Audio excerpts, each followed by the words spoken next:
राधे श्याम राधे श्याम। श्री गणेशाय नमः। श्री सीतारामाभ्यां नमः। श्री हनुमते नमः। श्री उमापते नमः। श्री गुरुवे नमः। सब संतन की जय जय। जय जय सीताराम राधे श्याम।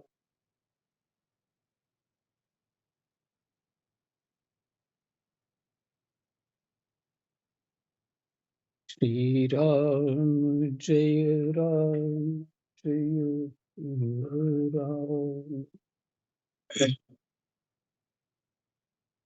दशम स्कंद 54वां अध्याय।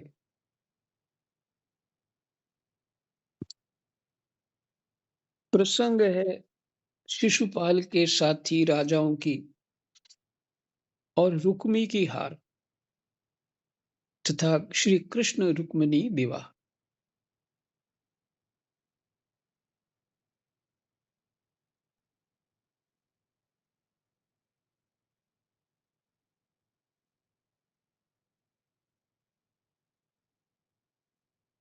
हेरा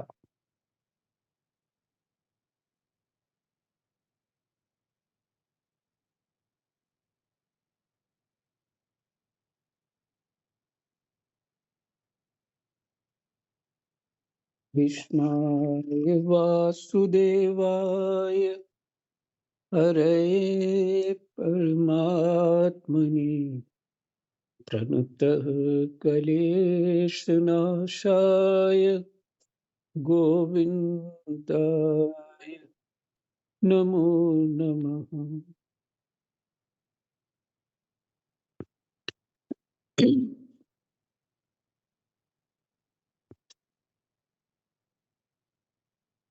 श्री सुखदेव जी कहते हैं, परीक्षित, इस प्रकार कह सुनकर सबके सब राजा क्रोध से आग बबूला हो उठे, क्योंकि भगवान रुक्मणी जी को लेकर के चले गए।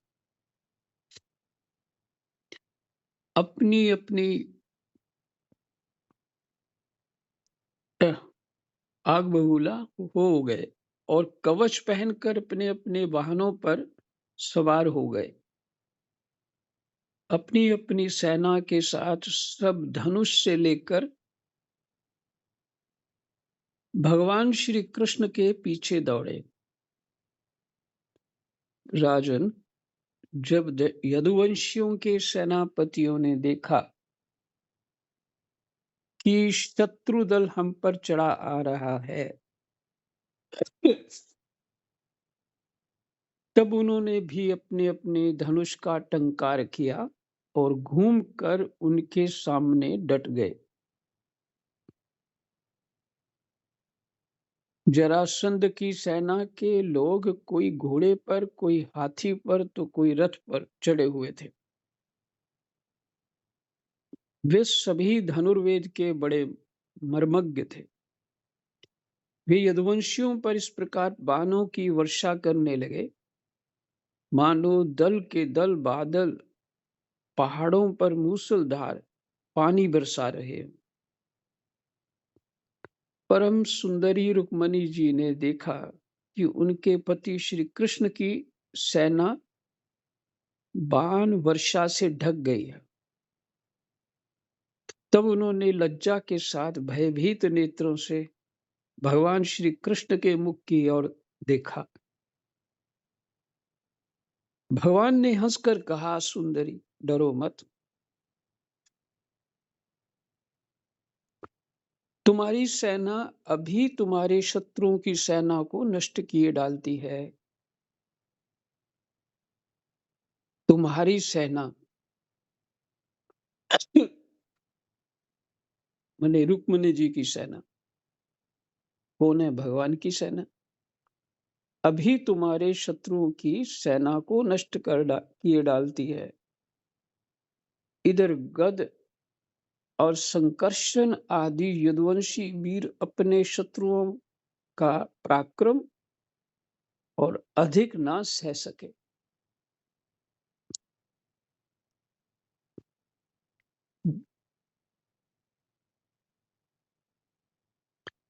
गद्य जो है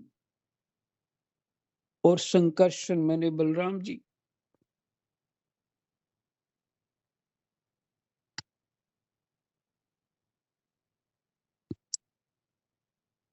यदुवंशी वीर शत्रुओं का पराक्रम और अधिक ना सह सके, वे अपने वाणों से शत्रुओं के हाथी घोड़े तथा रथों को छिन्न भिन्न करने लगे। उनके वाहनों से रथ घोड़े और हाथियों पर बैठे विपक्षी वीरों के कुंडल किरीट पगड़ियों से सुशोभित करोड़ों सिर खड़ग गदा और धनुष युक्त हाथ पहुंचे। जांगे पहुंचे कि अब पहुंचे किसके लिए है ये ध्यान में नहीं आ रहा। शायद पैरों के लिए ना हो, जांगे नहीं पहुंचे, पैरों के लिए नहीं, जांगे और पैर कट कट कर पृथ्वी पर गिरने लगे।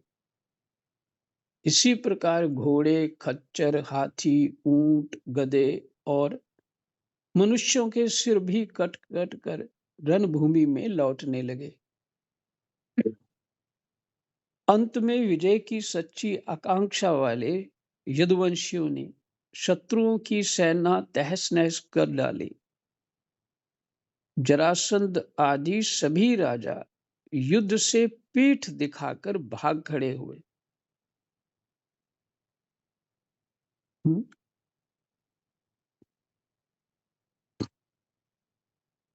भाग खड़े हुए। जरासंध को पहले भी भागने की प्रैक्टिस भगवान करा चुके हैं।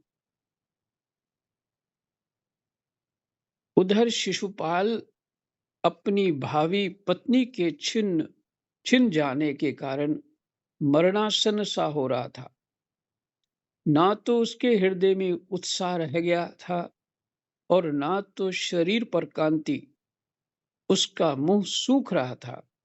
उसके पास जाकर जरासंध कहने लगा, शिशुपाल जी, आप तो एक श्रेष्ठ पुरुष हैं, यह उदासी छोड़ दीजिए, क्योंकि राजन कोई भी बात सर्वदा अपने मन के अनुकूल ही हो या प्रतिकूल ही हो, इस संबंध में कुछ स्थिरता किसी भी प्राणी के जीवन में नहीं देखी जाती।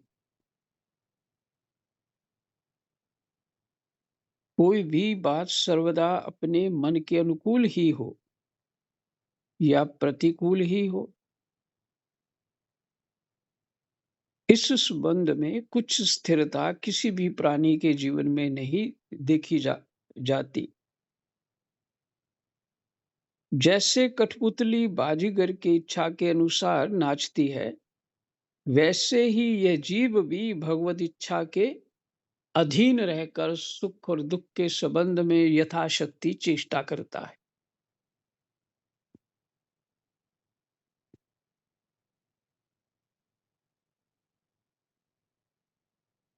अब देखिए, जरासंध इतना बलवान था कि और किसी से मरना भी नहीं था, वो एक प्रकार से अमर ही हो चुका था।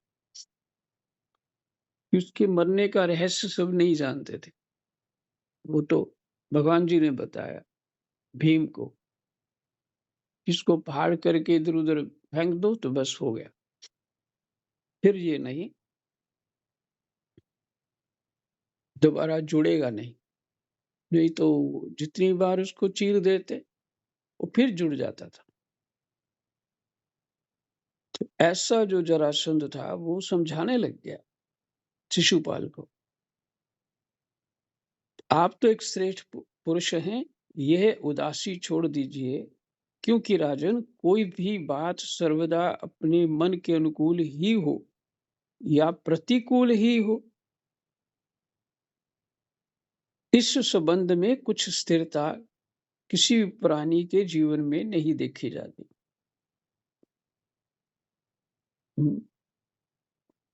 मैं सदा एक रस नहीं रह सकता जीवन।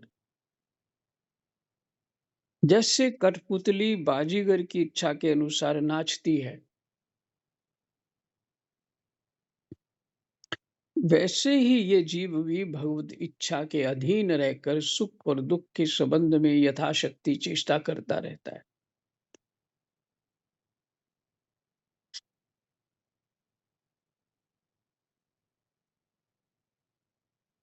जीव तो चेष्टा करता रहता है और ज्ञान भी दे रहा है।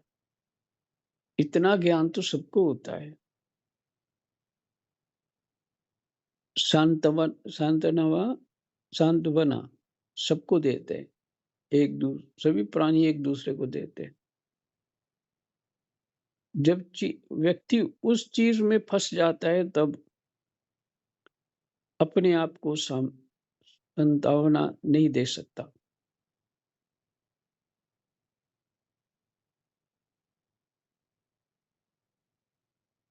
और अब जरासंध भगवान की दुहाई दे रहा। एक दुष्ट प्रकृति का व्यक्ति भगवान की दुहाई दे रहा है।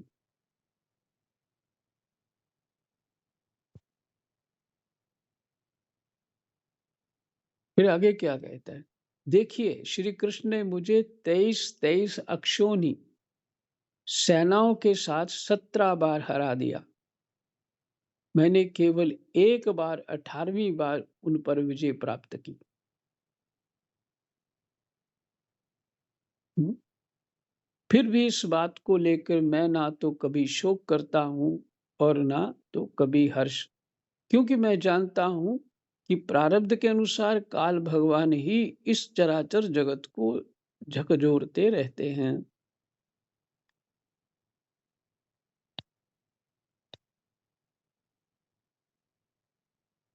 अभी इसका ज्ञान है कि बेशर्मी है, ये वही जाने। इसमें संदेह नहीं कि बात तो उसने ठीक कही है, पर बात ये ज्ञान की बात अपनी बेशर्मी ढकने के लिए करी है कि कुछ वास्तव में ज्ञान है उसको। इसमें संदेह नहीं कि हम लोग बड़े बड़े वीर सेनापतियों के भी नायक हैं। फिर भी इस समय श्री कृष्ण के द्वारा सुरक्षित यदुवंशियों की थोड़ी सी सेना ने हमें हरा दिया है। इस बार हमारे शत्रुओं की ही जीत हुई, क्योंकि काल उन्हीं के अनुकूल था। जब काल हमारे दाहिने होगा, तब हम भी उन्हें जीत लेंगे। परीक्षित, जब मित्रों ने इस प्रकार समझाया, तब चेदिराज शिशुपाल अपने अनुयायियों के साथ अपनी राजधानी को लौट गया और उसके मित्र राजा भी, जो मरने से बचे थे, अपने अपने नगरों को चले गए। अब बहुत सारे तो मर ही गए, जो अकड़ लेके आए थे कि हम शिशुपाल का साथ देंगे।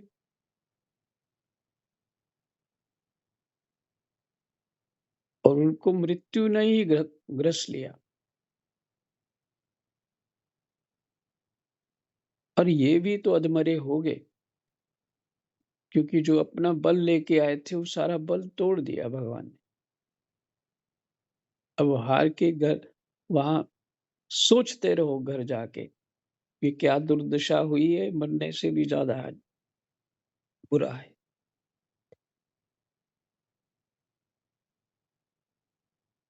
रुक्मणी जी का बड़ा भाई रुक्मी भगवान श्री कृष्ण से बहुत द्वेष रखता था। उसको ये बात बिल्कुल सहन ना हुई कि मेरी बहन को श्री कृष्ण हर ले जाए और राक्षस रीति से बलपूर्वक उसके साथ विवाह करें। रुक्मी बलि तो था ही, उसने एक अक्षौनी सेना साथ ले ली और श्री कृष्ण का पीछा किया। महाबाहु रुक्मी क्रोध के मारे जल रहा था। उसने कवच पहनकर और धनुष धारण करके समस्त नरपतियों के सामने ये प्रतिज्ञा की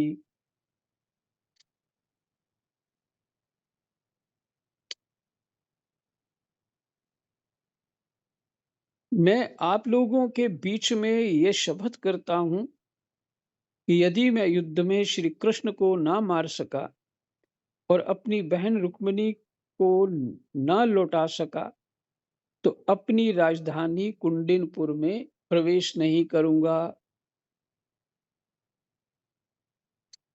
परीक्षित ये कहकर वह रथ पर सवार हो गया और सारथी से बोला, यहाँ कृष्ण हो, वहां शीघ्र से शीघ्र मेरा रथ ले चलो।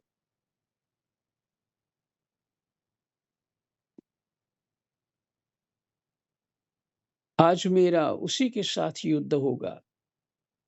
आज मैं अपने तीखे बाणों से उस खोटी बुद्धि वाले ग्वाले के बल वीर्य का घमंड चूर चूर कर दूंगा।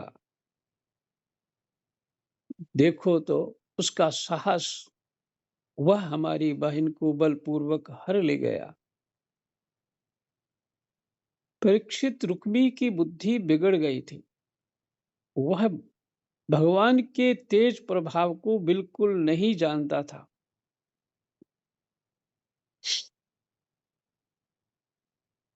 इसी से इस प्रकार बहक बहक कर बातें करता हुआ वह एक ही रथ से श्री कृष्ण के पास पहुंचकर ललकारने लगा।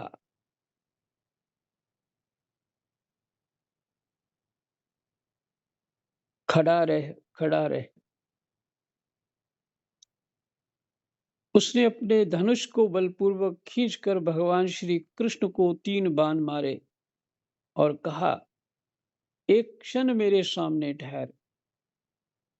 यदुवंशियों के कुल कलंक जैसे कौवा होम की सामग्री चुराकर उड़ जाए, वैसे ही तू मेरी बहन को चुराकर कहाँ भागा जा रहा है? अरे मंद, तू बड़ा मायावी और कपट युद्ध में कुशल है। आज मैं तेरा सारा गर्व खर्ब किए डालता हूँ। देख, जब तक मेरे बाण तुझे धरती पर सुला नहीं देते, उसके पहले ही इस बच्ची को छोड़कर भाग जा। रुक्मी की बात सुनकर भगवान श्री कृष्ण मुस्कुराने लगे। उन्होंने उसका धनुष काट डाला और उस पर 6 बाण छोड़े। साथ ही भगवान श्री कृष्ण ने 8 बाण उसके 4 घोड़ों पर और 2 सारथी पर छोड़े और 3 बाणों से उसके रथ की ध्वजा को काट डाला। तब रुक्मी ने दूसरा धनुष उठाया और भगवान श्री कृष्ण को 5 बाण मारे। उन बाणों के लगने पर उन्होंने उसका वह धनुष भी काट डाला। रुक्मी ने इसके बाद एक और धनुष लिया, परंतु हाथ में लेते ही लेते अविनाशी अच्युत ने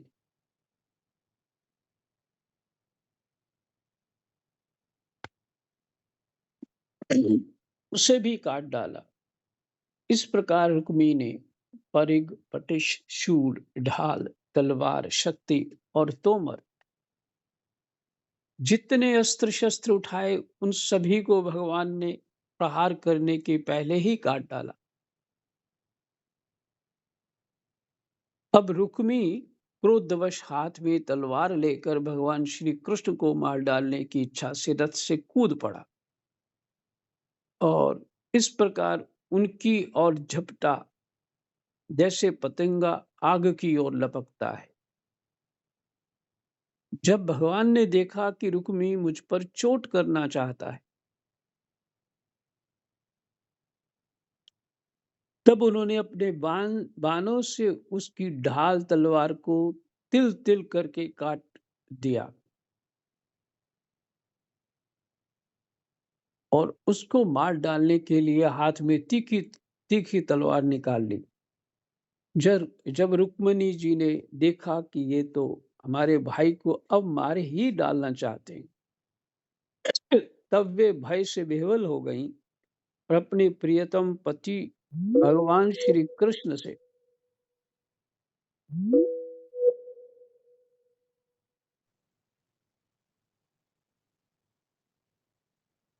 तब वे भय से विह्वल हो गई और अपने प्रियतम पति भगवान श्री कृष्ण के चरणों पर गिरकर करुण स्वर में बोली, देवताओं के भी आराध्य देव, जगतपते,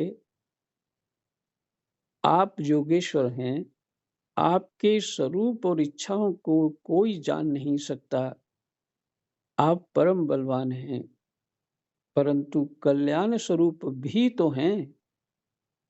प्रभु, मेरे भैया को मारना आपके योग्य काम नहीं है। श्री सुखदेव जी कहते हैं, रुक्मिणी जी का एक एक अंग भय के मारे थर-थर कांप रहा था। शोक की प्रबलता से मुंह सूख गया था, गला रुंध गया था। आतुरतावश सोने का हार गले से गिर पड़ा था और इसी अवस्था में वे भगवान के चरण कमल पकड़े हुए थी। परम दयालु भगवान उन्हें भयभीत देखकर करुणा से द्रवित हो गए। उन्होंने रुक्मी को मार डालने का विचार छोड़ दिया। फिर भी रुक्मी उनके अनिष्ट की चेष्टा से विमुख ना हुआ। तब भगवान श्री कृष्ण ने उसको उसी के दुपट्टे से बांध दिया और उसकी दाढ़ी, मूछ तथा केश कई जगह से मूंड कर उसे कुरूप बना दिया। तब तक यदुवंशी वीरों ने शत्रु की अद्भुत सेना को तहस नहस कर डाला, ठीक वैसे ही जैसे हाथी कमल वन को रौंद डालता है।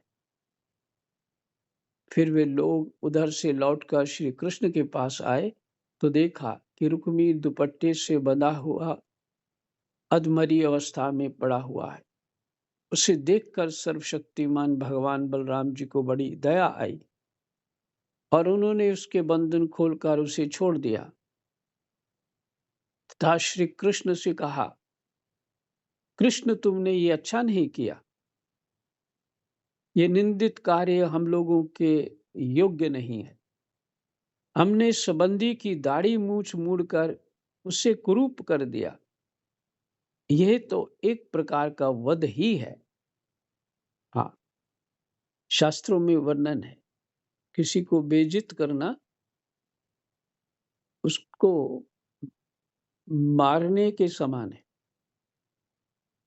बेइज्जत करना भी उतना ही बड़ा पाप है जिसे मारने वाला, मारते हैं तो पाप लगता।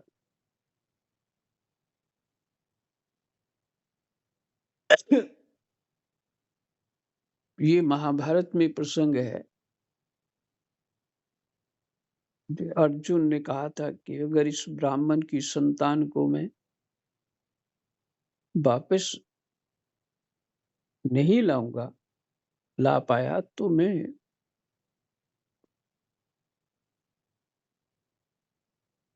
मने अग्नि में जलकर भस्म हो जाऊंगा, मृत्यु को प्राप्त हो जाऊंगा।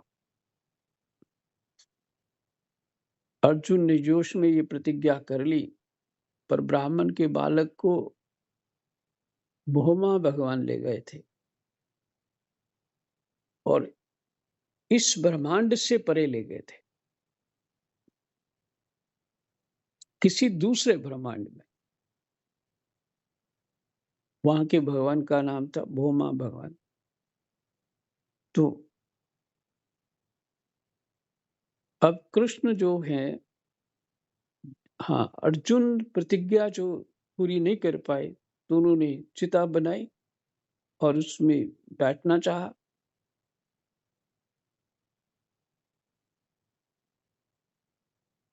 तो भगवान पहुंच जाते हैं। तो और भगवान पूछते हैं कि तुम ये क्या कर रहे हो? तो बोलते हैं, मेरी प्रतिज्ञा थी, मैं उसको पूरा कर रहा हूँ, नहीं हो पाई। तो भगवान बताते हैं कि तुम्हें मरना ही है ना, तो उसके लिए मैं उपाय बता देता हूँ। शरीर भी रह जाएगा और तुम मर भी गए। अर्जुन को समझ नहीं आया, पर भगवान ने बताया, शास्त्रोक्त बात है ये। कि तुम अपनी प्रशंसा करो। जो व्यक्ति अपनी प्रशंसा करता है, वो मरा हुआ ही है।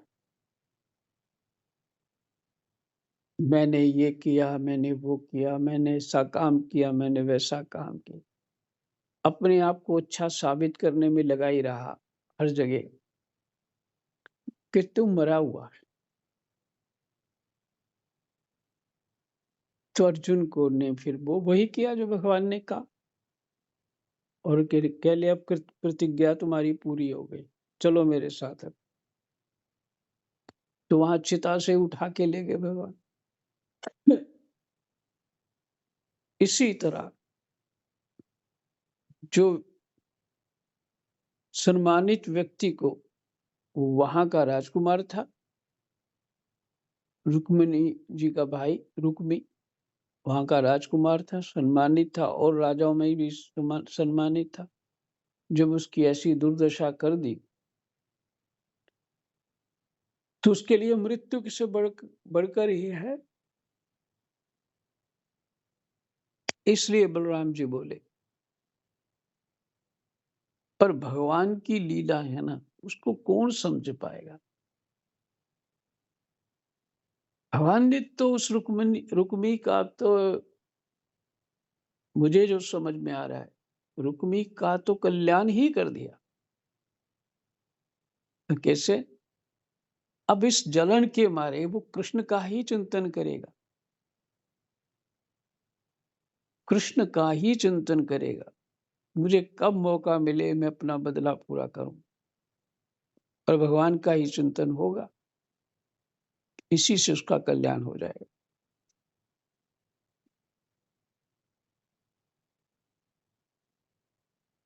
जीव जिसका चिंतन किसी भी कारण से करता रहे, वो वही रूप हो जाता है।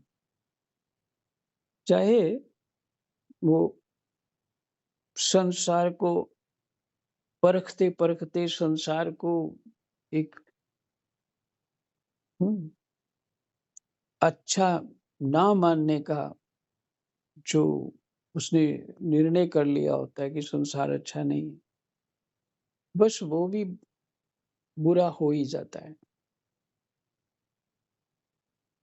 हम्म, किसी के गुण दोष देखते देखते वही वही गुण दोष हमारे भीतर प्रवेश कर जाते हैं। यही सिद्धांत है।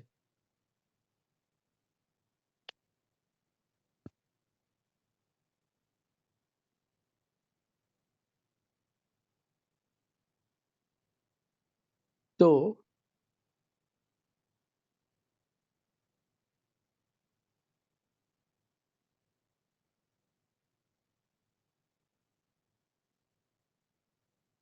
फिर अपने सगे संबंधी की दाढ़ी मूछ मूड़ कर उससे कुरूप बना कर देना, ये तो एक प्रकार का वध ही है। हम्म, पहले से ही कि अब जब रुक्मणी जी से संबंध हो गया भगवान का, तो फिर उसके परिवार के सारे संबंधी हो गए।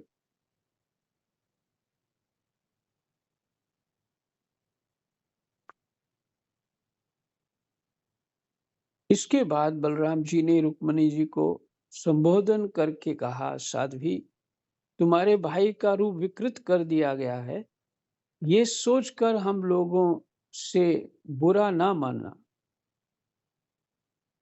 माने इसको बुरा ना मानो, क्योंकि जीव को सुख दुख देने वाला कोई दूसरा नहीं है।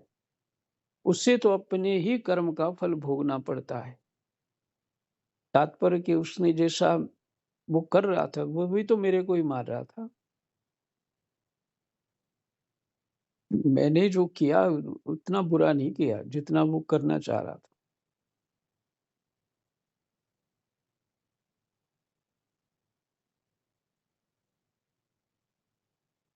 अब श्री कृष्ण बोले, कृष्ण यदि अपना सगा संबंधी वध करने योग्य अपराध करे तो भी अपने ही संबंधियों के द्वारा उसका मारा जाना उचित नहीं है, उसे छोड़ देना चाहिए।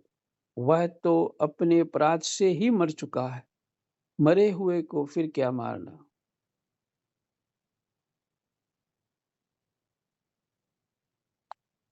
फिर रुक्मिणी जी से बोले, साध्वी ब्रह्मा जी ने क्षत्रियों का धर्म ही ऐसा बना दिया है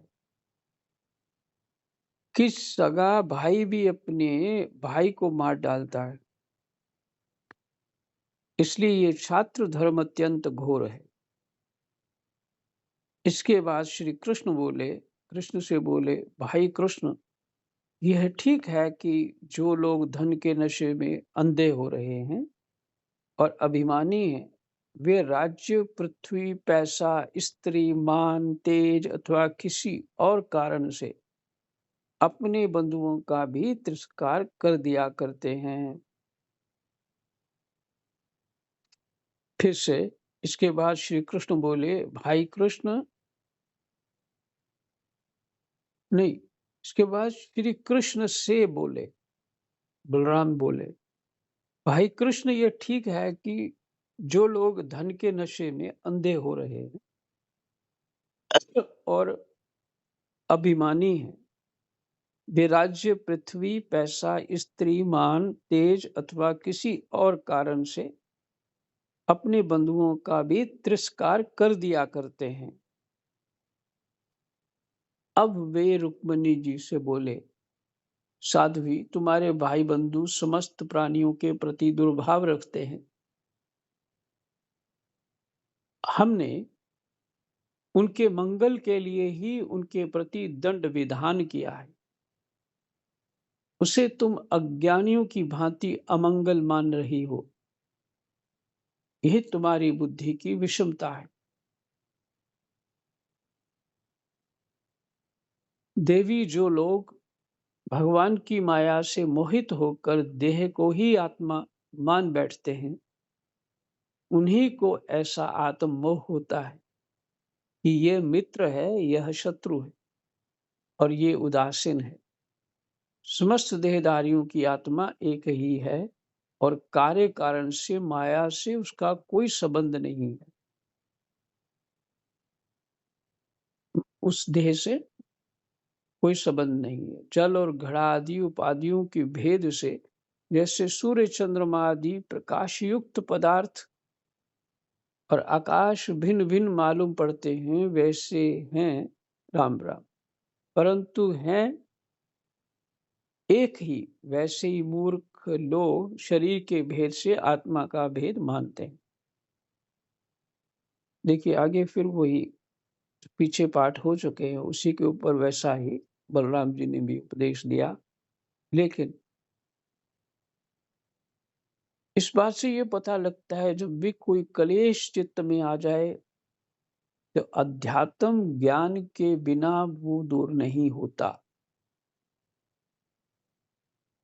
अध्यात्म ज्ञान, मैं कौन हूँ, सूक्ष्म शरीर क्या है और किस स्थिति में हूँ, ज्ञान में हूँ कि अज्ञान में।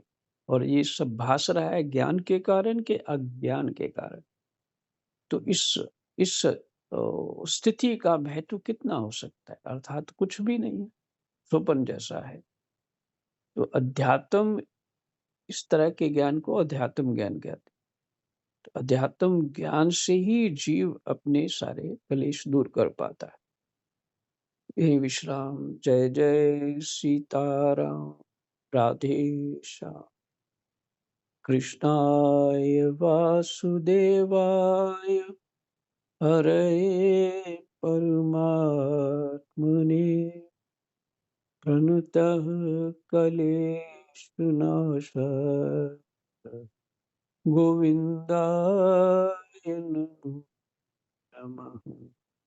जय जय सीताराम।